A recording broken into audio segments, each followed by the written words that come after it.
This morning, first responders like those in Manatee County are warning people in evacuation zones to leave now before it's too late. Already, we've just been telling you about so many people on the roadways, and even with all those people and those people trying to get on the roads, those people trying to get out this morning at TPA. Meow, Huples cat. Sympathy to everybody affected by natural disasters recently and in the past. This video is going to look at when to evacuate out of the way of a known natural disaster that's coming at you, when you should stay, and can you even afford to evacuate? Just in the scope of the damage and how difficult it is and remote some of these communities are. Communication has largely been cut off, especially during the first couple of days. Cell service is virtually non-existent. And the only way that I've been able to even send some of my pictures out and communicate with my colleagues is through satellite Starlink. Stay in place? Yes, if it's safe. Do you have ocean, lakes, rivers, dams around you? If the water rises by 20 feet overnight, will your house stay dry? What are the forecasts? Are you getting up-to-date weather forecasts? There's going to be a wind event. You want to secure everything outdoors. All garden furniture, all pots and plants, even your sheds. Tie them down as far as you can. You don't want to become airborne during the disaster and hit the house. You want to stock up on stuff, secure and ride it out. Generally, staying in place in the face of a hurricane is a bad idea. If it's a hurricane and you're inside the forecast cone, hold off to evacuating until it gets a bit closer to the event. These things can change and change dramatically over the course of 2 or 3 days. Don't wait too long, because otherwise you're going to have an awful amount of trouble getting out, and it may well be not safe to try and leave. This is always going to be a judgment call. Financial issues, employment issues and normalcy bias may cause you to make bad judgments. As a golden rule, evacuate 36 to 24 hours prior to it hitting you. That should give you enough time to get out safely. It should also give you enough time to know for sure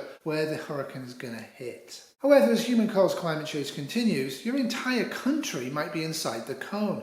This hurricane is different because it was mostly a flooding event. And the power of the water is incredible. It's different than wind.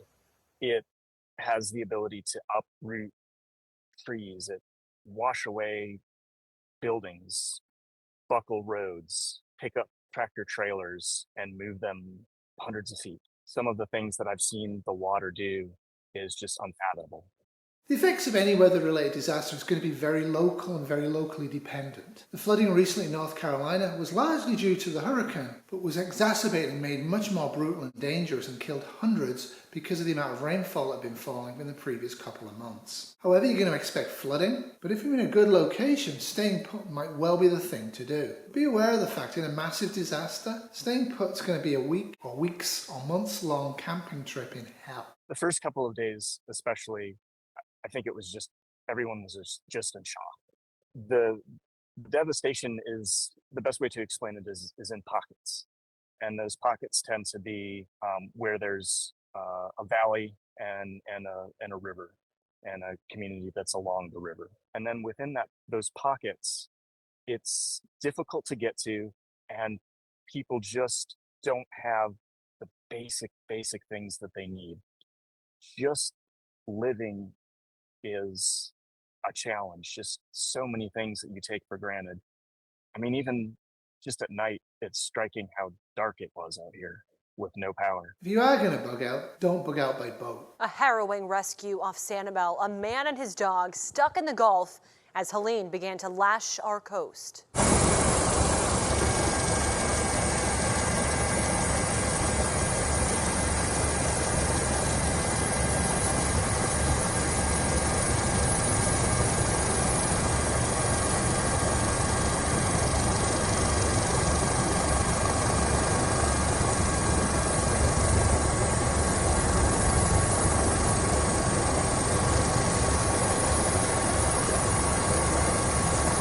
If you are staying in place, make sure you have a secure room, away from windows. It's not going to get flooded out. If a tree falls on the property, it's not going to crush that room. Be very careful how you construct this room. You can use books, you can use furniture, and you can even use sandbags to create a zone that's not very big that will prevent you from experiencing a crushing injury. The idea is to choose a room in the middle of your home, a room with as little outside wall as possible, and then reinforce the walls. You do this by using bags of earth from the garden or drawers and suitcases filled with solid solid material. The room should contain an inner refuge too. You can build it from doors, reinforced in the same way. And make sure you have tools in that zone so you can dig yourself out. Don't rely on first responders coming to help you. Think of your pets, crate them if you can. Make sure they're microchipped, make sure there's extra food and water available to them in the crate or in the zone you've put them in. Tell responsible people outside the hurricane cone where you are, why you're staying, who's staying with you, how long you've got food and water for, and how you're going to contact them post-event. That might be the only way first responders find out that you need to be rescued. And you might want to use a permanent marker to write on yourself your name, your date of birth, your social security number, and the contact details. If you are going to do this, make sure you write on your chest because your limbs may separate from the body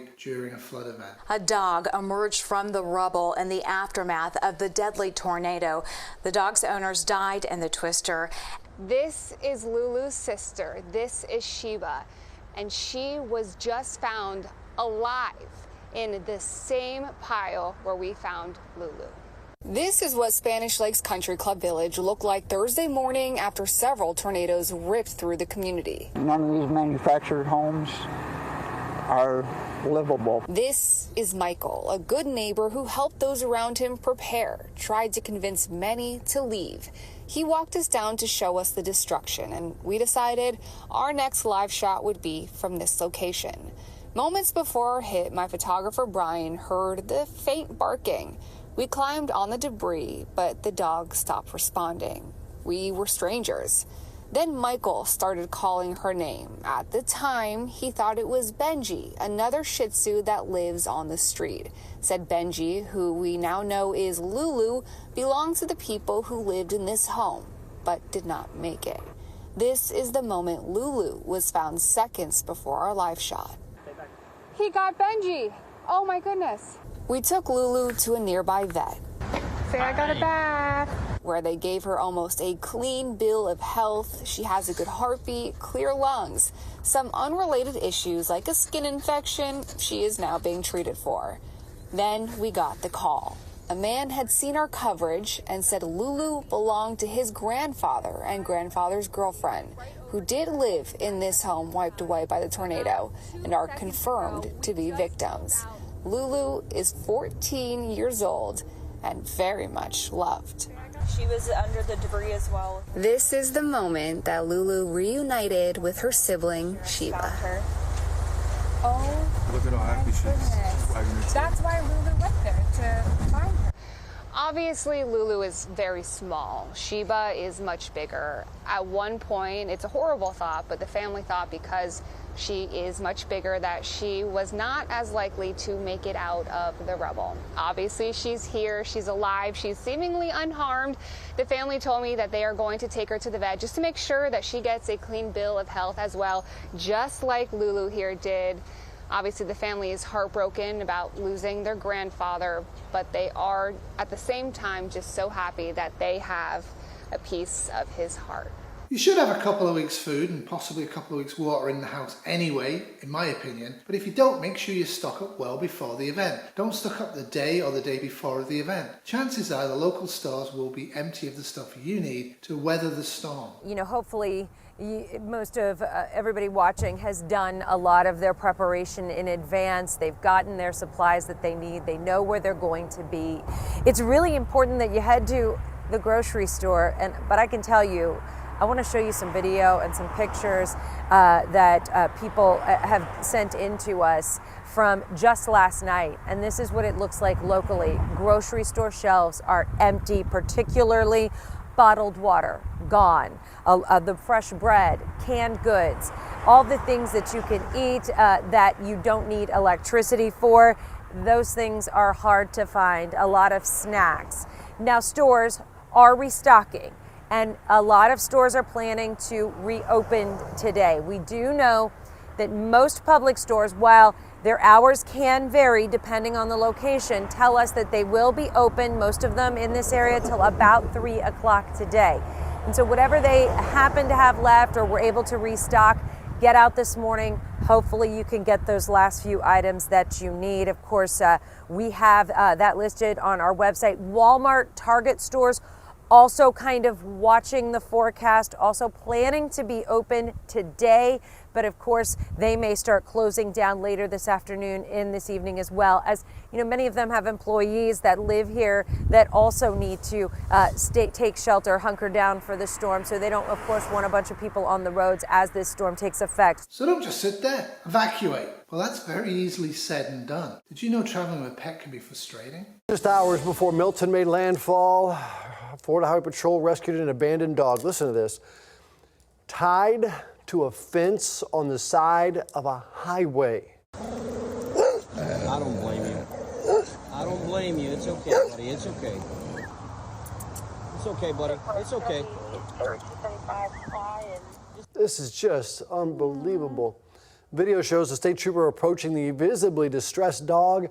Later that day, officials confirmed they did rescue the dog, though after a visit to the vet, they got a clean bill of health. Oh, the dog was much happier now. There's really no excuse for tying the dog to the side of the road in a ditch with a hurricane coming. Cannot stand DeSantis, but he's absolutely correct on this one. I mean, people do a lot of dumb things, but you just see that. And so I hope they find the person who did it, and that person should have the book thrown at him. Okay, so the idea is evacuate early, because evacuating late is a major cause of death. Mud, wind, trees, drowning. None of these is going to keep away from you just because you're in a car. Always bear in mind that nature is untamed, cannot be tamed, and cares absolutely nothing about you or your needs. Emergency responders will be hunking down during the worst of the storm, and afterwards they're busy rescuing people and pets and the bodies of the same that need rescuing. By staying in place, do not create work for rubble. Do not drive or wade through water. So well-off people like me who live 800 kilometers or 500 miles away from the ocean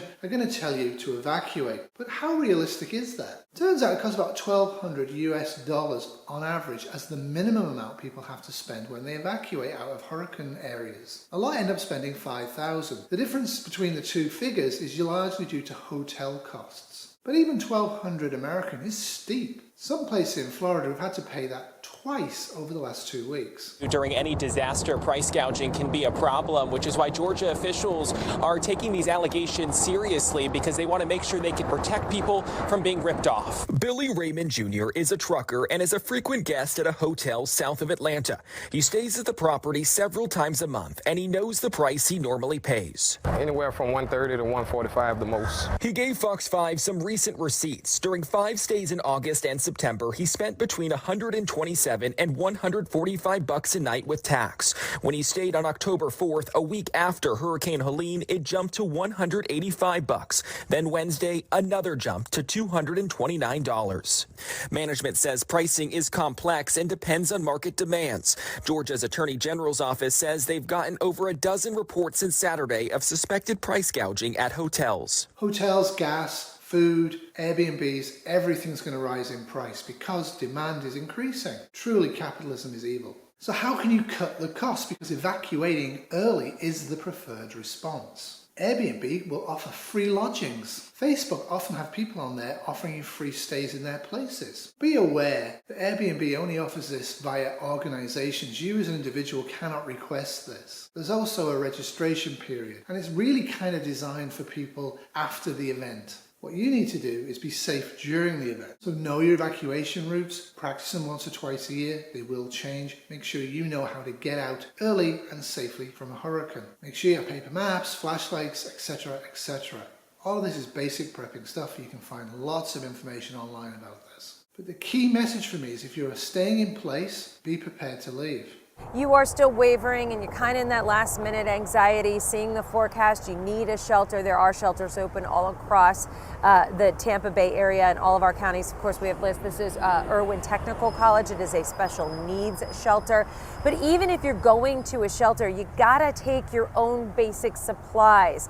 They are not, able to provide something for everyone. Now, they will have certain items on hand. Have friends and family outside of the cone of the hurricane who will actually allow you to stay there, even if it's only in the car in their driveway, but you can use their toilet. All of this stuff needs to be set up well in advance. If you have no friends or family, you might want to relocate, if you can afford it, before the disaster hits your area if you live in an area where natural disasters often occur. Bearing in mind that probably will be extremely expensive. What about going to a local shelter? There's lots of preppers online who will tell you absolute nonsense that they will never go to a FEMA shelter in their lives because I'm not going into one because I'll lose my guns, etc. If you have no food or water and no roof over your head, that might not be an appropriate response to a government shelter. If you cannot afford to or cannot safely evacuate away from a hurricane, go to an emergency shelter. Go to a government one. Try and get to one that's as far away from the middle of the cone as you can. Make sure you've researched in advance to make sure they take pets or they can deal with your nutritional requirements. Make sure you show up with clothing, sleeping bag, pillow, medications, pet food,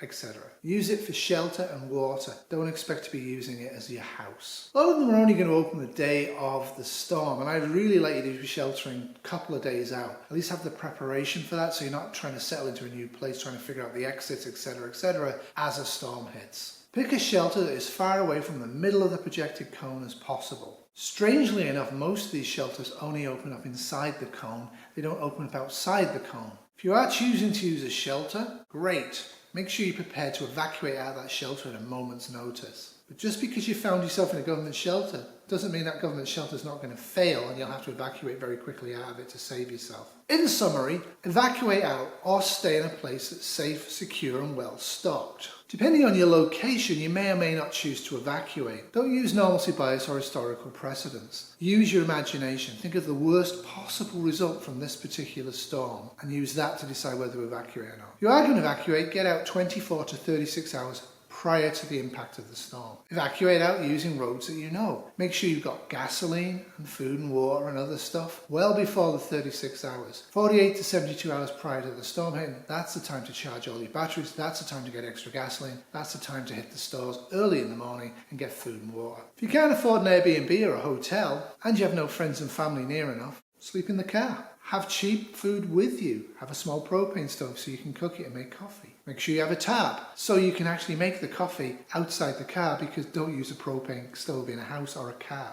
It's only going to cost you gas money, and having to spend $100 or $150 on gasoline might seem steep to most people. Beats being dead. If you have nowhere to go, pick an area you want to go to and do some hiking. If you are sheltering at home or sheltering in a government shelter, be mentally and physically prepared at a moment's notice to evacuate out of that shelter. Whether you stay or go, remember that the disaster is going to go on in your community for years after the impact. These disasters take 4 to 5 years to fully recover from, and they are becoming more frequent. Bear that in mind when you prepare. Well, thanks for watching. If you like this, please share, subscribe, give me a thumbs up. More than that, make a comment below. What part of this video did you really enjoy, or what part did you really disagree with? Explain it, let us know. Let's have a dialogue. Let's communicate as adults. Thank you all. Toodles. This has been a 2024 Wolfie Terrier production.